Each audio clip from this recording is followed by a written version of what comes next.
Capítulo 8 A invasão holandesa. Se à raça negra foram impostas as mais dolorosas torturas nos primórdios da organização no Brasil, não menores sacrifícios se exigiam dos indígenas, acostumados à amplitude da terra, propriedade deles. As entradas pelo sertão, com o fito de escravizar os selvagens indefesos, se realizavam naquele tempo em todos os recantos. Tabas prósperas eram incendiadas de surpresa no silêncio da noite. São famosas e comovedoras as descrições que desses fatos guardam os documentos antigos.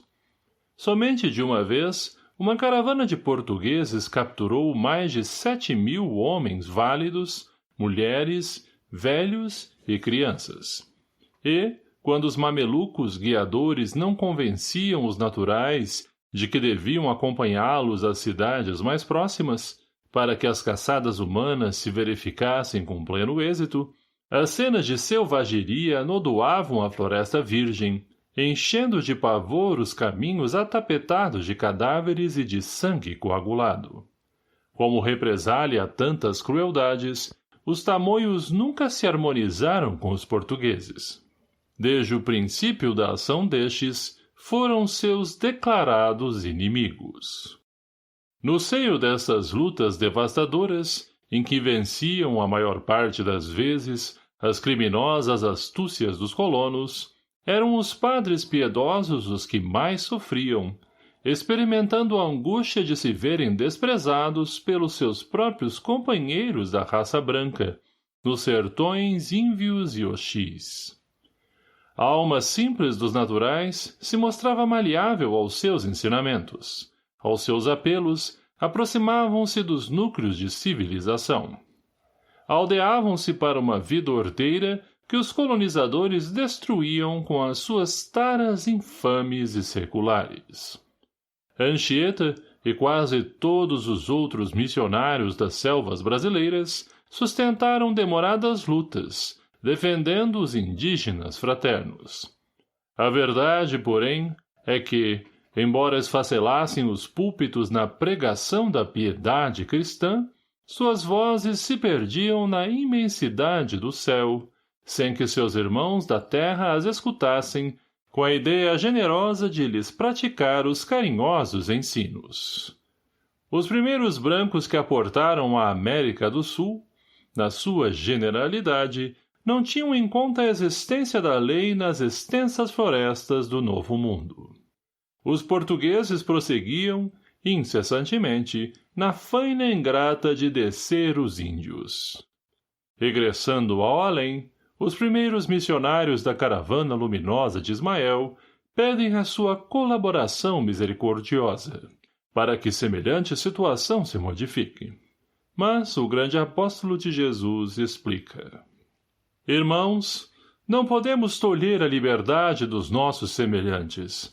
Não sou indiferente a esses movimentos hediondos, nos quais os índios simples e bons são capturados para os duros trabalhos do cativeiro. Esperemos no Senhor, cujo coração misericordioso e augusto agasalhará todos aqueles que se encontram famintos de justiça. Contudo, poderemos, com os nossos esforços, auxiliar os encarnados na compreensão das leis fraternas, avisando-lhes o coração, de modo indireto, quanto aos seus divinos deveres. Infelizmente, não encontramos na atualidade do planeta outro povo que substitua os portugueses na grande obra de edificação da pátria do Evangelho.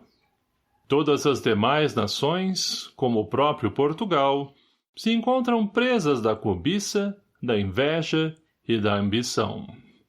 Os vícios de todas as identificam perfeitamente umas com as outras, e, no povo lusitano, temos de considerar a austera honradez aliada a grandes qualidades de valor e de sentimento, que o habilitam, conforme a vontade do Senhor, a povoar os vastos latifúndios que constituirão mais tarde o pouso abençoado da lição de Jesus.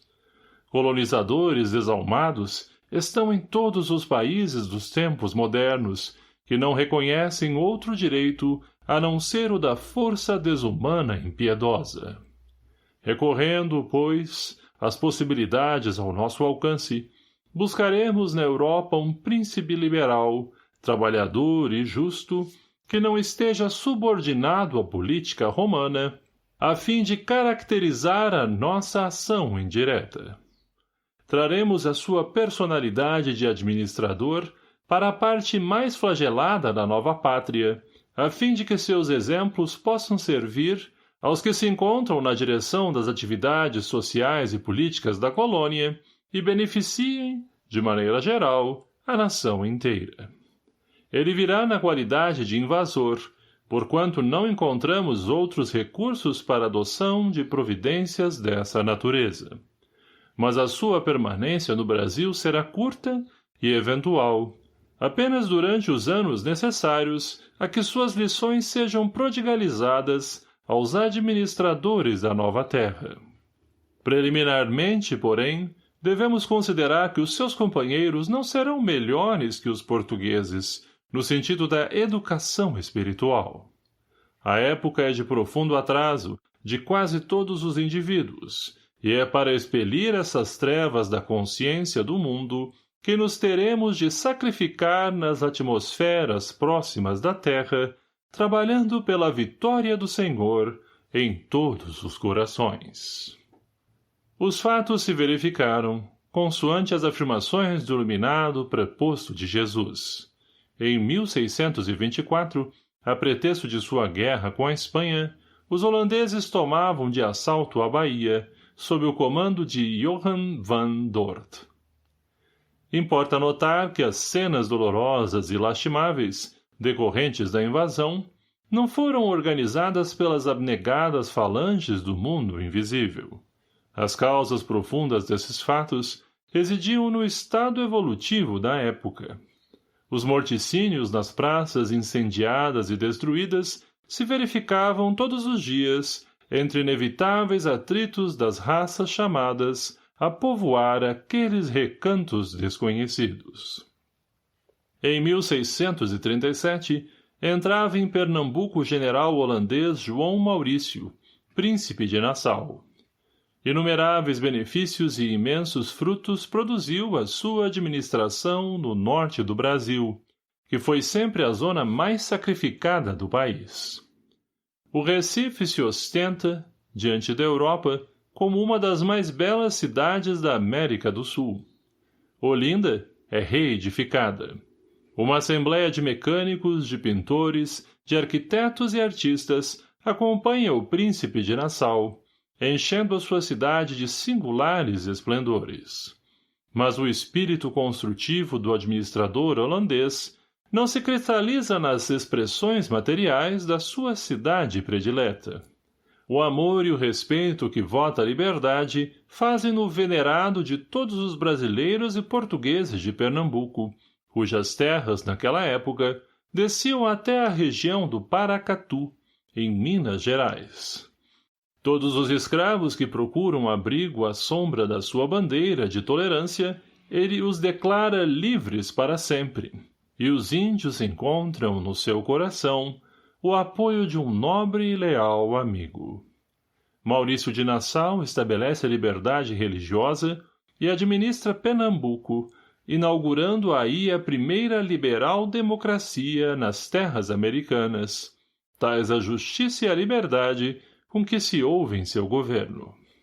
Os Albuquerques e outros elementos em evidência no norte muito aprenderam com ele para as suas atividades do porvir. A realidade, todavia, é que a lição de Nassau fora preparada no plano invisível, para que os colonizadores da terra brasileira recebessem um novo clarão no seu caminho rotineiro e obscuro.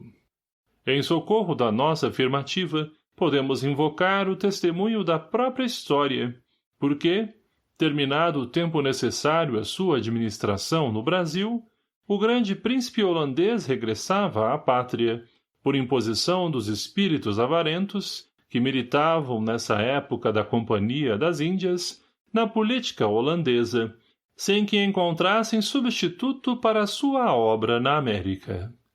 Apesar de suas frotas extraordinárias e poderosas, a Holanda retirou-se do Brasil sem a intervenção de Portugal, bastando para isso o concurso dos habitantes da colônia.